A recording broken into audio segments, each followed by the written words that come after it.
I was thinking about doing the Kimmel thing, but you guys had already covered it, so I thought we'll do this as a bit of light-hearted relief after that segment. And this is Trump and Starmer. So Starmer can't stop lying to Trump, but also just in general, really. Where the hell is the mouse? Not even... Mouse is down here. Just keep going right. There you go. Hey. Keep going right. It's harder than it looks, this guy. It's not like at home. No, it's not like at home. There's a weird action to it. Anyway, this one is Starmer talking about the proud tradition of free speech in this country. Again? Yeah, again. He loves it. And on free speech, that has long lived in this country, free speech. It's one of the founding values of the United Kingdom, and we protect it jealously and fiercely, and always will, and we will bear down on any limits on free speech.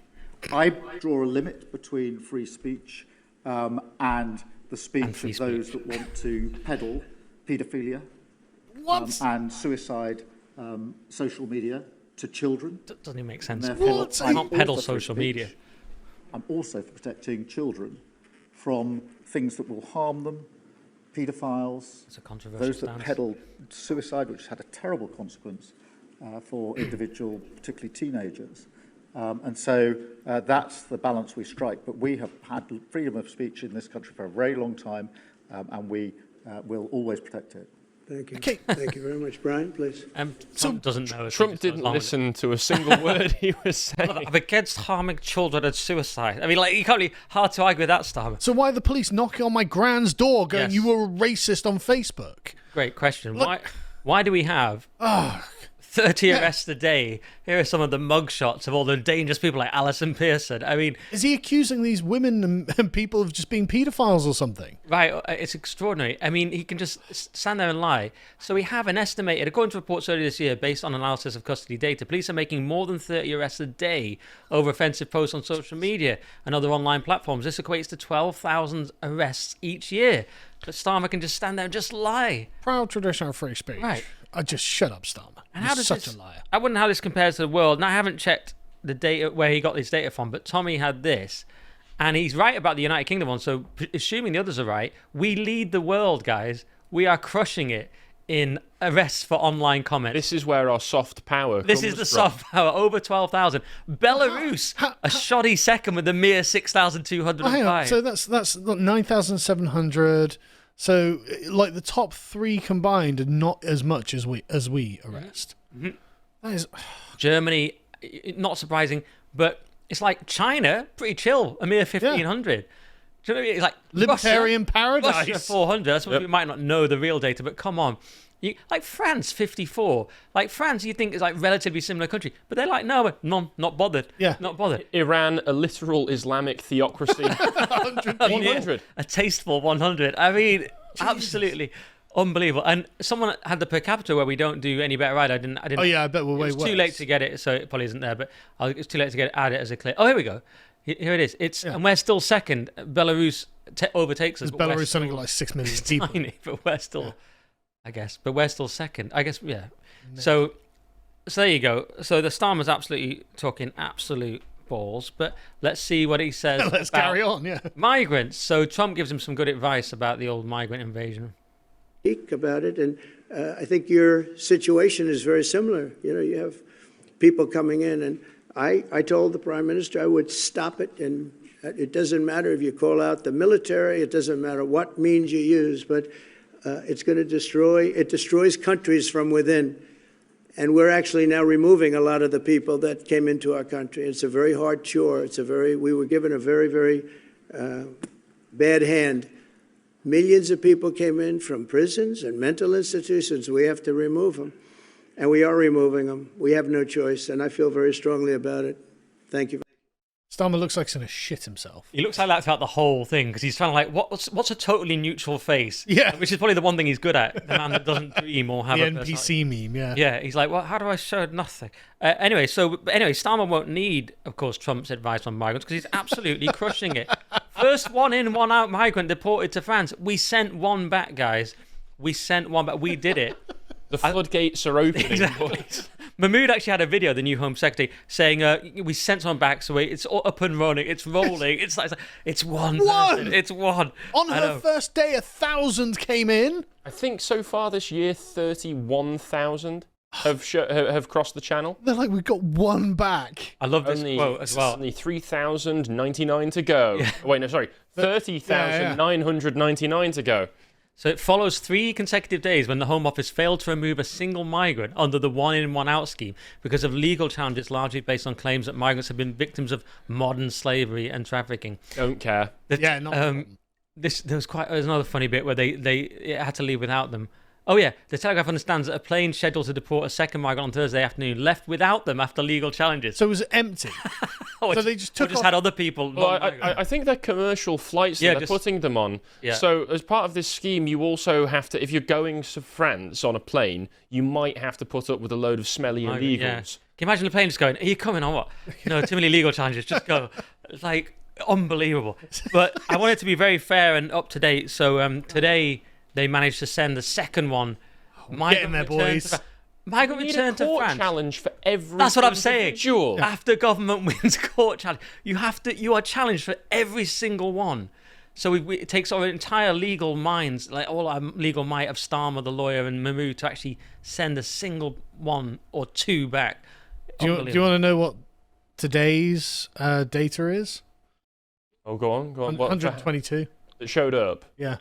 122 came across today. Really? And we got one and or two back. It's not even according to the government. Well, in the afternoon. 120 down. Yeah. I mean, in the last 7 days, what they? That's not correct. Anyway, sorry, go on. Well, I can tell you, Carl. Don't worry, I've got the data here. I've got actual footage, in fact, of the one-in, one-out system. Here it is. Let's have a little look. That's the government's one-in, one-out deal in action. That's pretty much how it works. Yeah. Is he wrong? No. 29,000 likes say he's not. So there you go. All right. So, there's also, by the way, we did this on the telly the other night, the slight problem of the Home Office-backed charity that seeks to thwart the one-in, one-out migrant deal. There's a charity now. The details are a bit like whether it started under the Tories, but there is this Bail for Immigration Detainees charity received over 400,000 in comic relief donations, and what they do is they offer templates and they give you basically the whole guide on how to game the system, essentially. Yeah. The guide includes template letters migrants can use and suggestions for how to use legal and human rights arguments to fight deportation. And this charity was backed and funded by the government, essentially. So they're blocking their own policy. The Tories did this as well, though. They would fund activist groups that would oppose what they're trying to do. It's like, why are you doing that? Well, a lefty that was on GB News with me was very keen to point out this ended in 2024 and blah, blah, blah. But this has been just the government just doing this in general, whichever uni-party it is. Yeah. So pretty incredible. All right. And then, so back on your topic, Starmer refuses to answer Trump on Antifa. Just recently, President Trump labeled Antifa domestic terrorists. Would you consider doing something like that in your country? Well, we obviously will take decisions for ourselves. I don't want to comment on the decisions of the president, but we take our decisions ourselves. That's an incredible response, but are you going to brand them a terrorist organization? Take our decisions ourselves. I mean, absolutely saying nothing again. Yeah. We're a country. Yeah. That's all you've said. Yeah. We're against harming children, and we are a separate country. Yeah. This being a Brexit benefit, I'm sure. But, are you going to say that Antifa are a bunch of communist terrorists here? It's really not that hard. Much harder for some to say, because they are the sort of paramilitary wing of lefty. The Labour Party, yeah. So, now, this is one that picked up a lot of traction online. I noticed it straight away as well. It was the Starmer pretending to be Christian. So this is massive. Really? Yeah, and this one, I've not been able to find any video that isn't slightly glitched, so look out for that. But he's asked whether he's a Christian. Actually, Bev Turner from GB News asked him. She's quite an advocate of abortion, so I thought it was quite strange, but a separate topic. Anyway, she's one of these nutters that said... I like the way that you're just casting, throwing fires everywhere. She annoyed me because she says that... She annoyed me for two reasons. One, she wanted to take the 11 p.m. slot, which would take a load of my friends' work. But two, she said that she did a piece on GB News saying that unborn babies have no rights. I'm like, well, you can't kill them after 24 weeks. They do have some rights. It wasn't even true. And she's like, they should have no rights.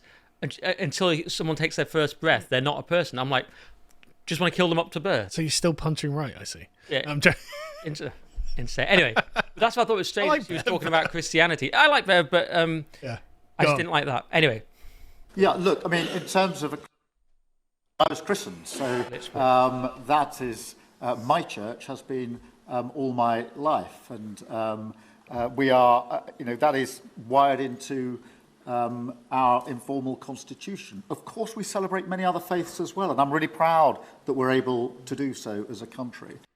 Isn't he raising his children Jewish? Yeah, because his wife's Jewish. Yeah. So if you can't be that devout then. Like I say, every version of that video I can find had that glitch, but he said I was christened, which you'll know if you're Starmer's age in this country means absolutely nothing. I was christened, everyone was christened.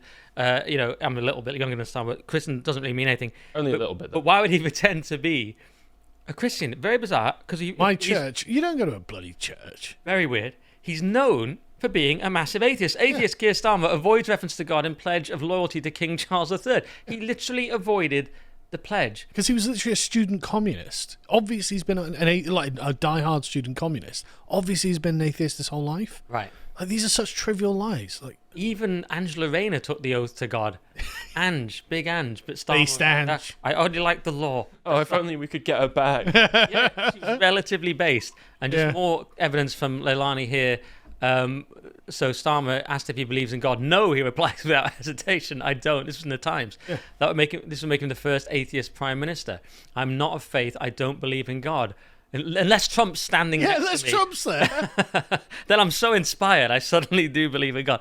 I thought I'd just bring up the difference between the oath and the affirmation. So the one that Starmer took was this one. I do solemnly, sincerely, and truly declare and affirm that I'll be faithful and bear true allegiance to His Majesty King Charles, his heirs and successors, according to law. Oh, well, so if he basically worships law, the law. Yeah. That's what So the full extent of the law. Right, full force of the law. Whereas based Ange said, I swear by Almighty God that I'll be faithful and bear true allegiance to His Majesty King Charles, his heirs and successors, according to law, so help me God.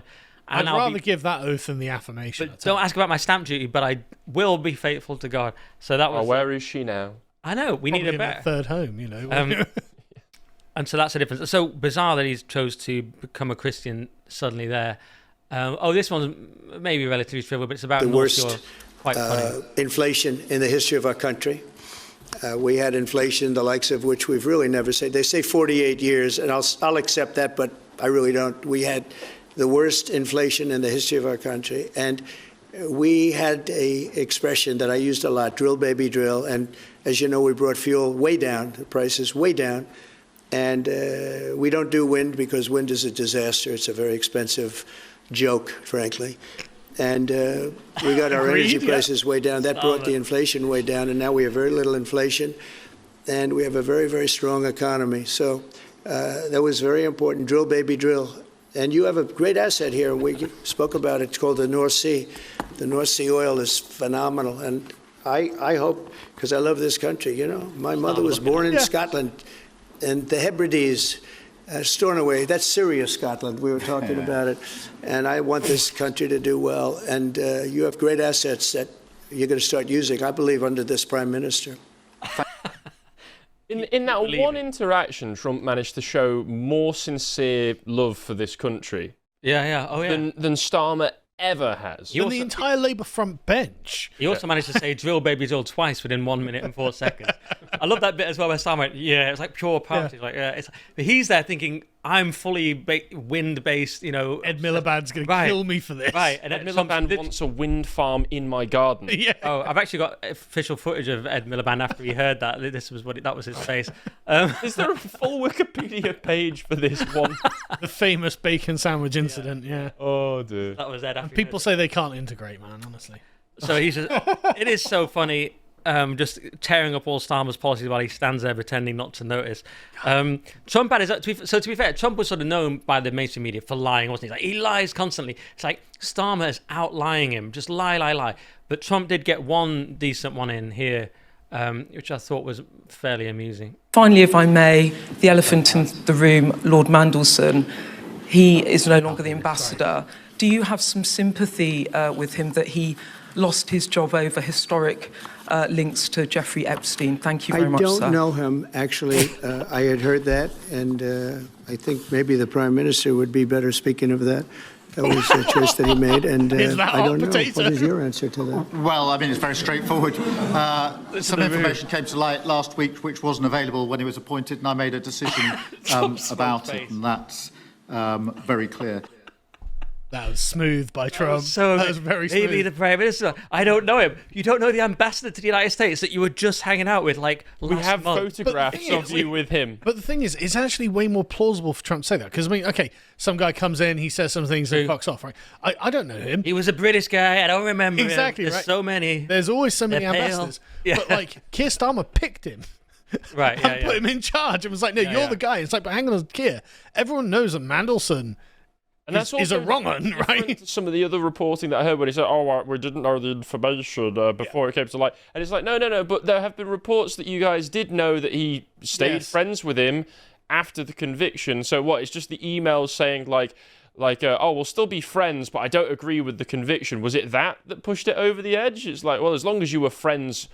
And of all the people on earth to have chosen. So, yeah, I'm thinking about Peter Mandelson. It's like, okay, but there's definitely something going on with Peter Mandelson. Even if you don't really know the depth of like his relationship to Epstein, it's quite evident that Mandelson's a wrong 'un, and you just don't want to have that guy around. But you know, Starmer's like, no, it's fine. Could have been tipped off by his nickname, the Dark Prince. Yeah, the Prince of Darkness. Yeah. I just want to watch Maybe they just thought he was a big Aussie fan. Yeah, fair. I just want to watch this again because listen to the room. Actually, it's not going to play again. Oh, I can't work the tech. Otherwise, I would watch it again. Never mind. The Boomer Dixon anti-Midas It's coach. I've broken the whole system. It doesn't matter, but the way the whole room went ooh, and then Trump just does this little smug face, but it doesn't matter. It doesn't matter. It's not worth. I did enjoy watching Trump leaning over him like that. It's like, he goes, "What do you think?" And then the whole room goes, and Trump just goes, he shrugs and just smiles at the camera, like it's just so funny. Very smooth. Then there was the moment where he patted him, which some people liked. But Trump obviously is very, very ridiculously pro-Israel, but some people focus on that part, but some people focus on the really clear about Hamas. the pat. They're a terrorist organisation who can have no part in any future governance in Palestine. And what happened on October the 7th was the worst. That's all that was. Keir Starmer's like, my wife's going to be happy with this tonight. Yeah, it's just such a weird thing to Very go. condescending. Yeah, that's well done. Well done. It's just hilarious. Anyway, if we have a time, we've got a tiny bit of time. I thought what I'd do, just very briefly end on, is this philosophical question of, does Trump actually like Starmer, which everyone's been trying to figure out, like, or is he manipulating him? You know, or are the two things the same? And Bannon actually claims that he does like Starmer. Oh, this is not queued up, so that's going to be more boomer tech from Nick. It's actually, guys, people at home don't realise how difficult this is to control. It's not normal. It's very. Steve Edgerton asked him if he likes, if he thinks he is against him or not. See if we can play it. You turn up a bit, Samson. The administration trying to take down Starmer. Do you think the administration is trying to take down the Labour government? You mean this administration? Yeah. I think President Trump thinks very highly of Starmer. Personally, you ask anybody around President Trump, I think he likes the guy a lot. No, I don't think see any activity on that whatsoever. I don't. And I think President Trump, you can see from when Starmer was here 3 Mondays ago, I'm actually surprised. And I'm surprised that President Trump gives Starmer and Macron as much time as he gives them. He likes, you can tell, he has a personal chemistry with Starmer. I'm not saying that may not separate in time over time, particularly if Starmer, I'm not sure the president's been fully briefed on Starmer's 11%, approval rating, but you can tell, I think he likes the guy, and I don't see anything coming in at all, and we're pretty close on, you have JD and some other people talking about it, as we are trying to just warn about it. I don't think anybody is doing it in the Labour government. They're doing all that themselves. They're doing more of that themselves. The people on the left, the more you try to suppress speech. Oh, he goes off on a very long tangent about free speech. So he thinks he actually likes him. Yeah, but I believe that he does, right? Because literally, Starmer has just been like, yeah, you know what I'm going to do? I'm going to abandon all of my beliefs and just barefaced lie to him all day. Yeah, I'm a Christian. I'm totally for free speech. I'm totally for drilling oil. I'm 100% MAGA as far as Trump is concerned. And so Trump comes in and goes, wow, this guy's 100% MAGA. How great is that? Never would have expected it. And he's such a blank canvas that I can kind of project my ego onto him, and I get just that reflected back. So it's just like, what a lovely guy. I can. Yeah, I get the kind of feeling it's like the friendship that you have in school with the special needs kid. Maybe.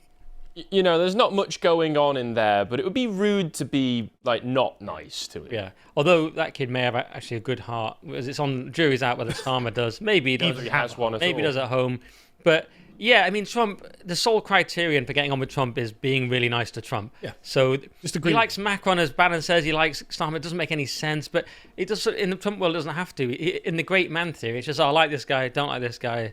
But then, does he really? Because other people say no, he's manipulating him. But I think that's a given. Any relationship with Trump, he's like has to be on top. So it's kind of a given that he's manipulating you in a sense. But I genuinely think that Starmer just BS's his way through every conversation with Trump and just agrees with them on everything. Yeah, and he's very comfortable lying, so it's not that hard for him. So yeah, he's literally not got a soul or anything. So, and some people remarked, "Isn't it strange when Trump comes to town? You like maybe we feel a bit better." But as Stephen Barrett said, who just did a brilliant podcast with me, actually, I dread Mr. Trump leaving the way a battered partner dreads the house guests going. Our government hates us. Not wrong, is he? I mean, no, yeah, he's not wrong. They hate us. They want Antifa to get us. They want to put us in jail.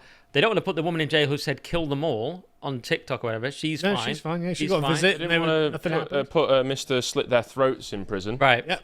Ricky Jones just does lots. So, yep. But when Trump says like free speech, but then he goes and Starmer's back to the real Starmer. Yeah. We have to deal with. Starmer comes back in, takes off his belt, and it's Jesus Christ. Yeah. And to be fair to Bev, she is doing good work on Air Force One, constantly saying to Trump, "What do you think to Lucy Conley? What do you think to lack of free speech?" Yeah. Like, oh, I'm hearing this for the first time. He doesn't know about it.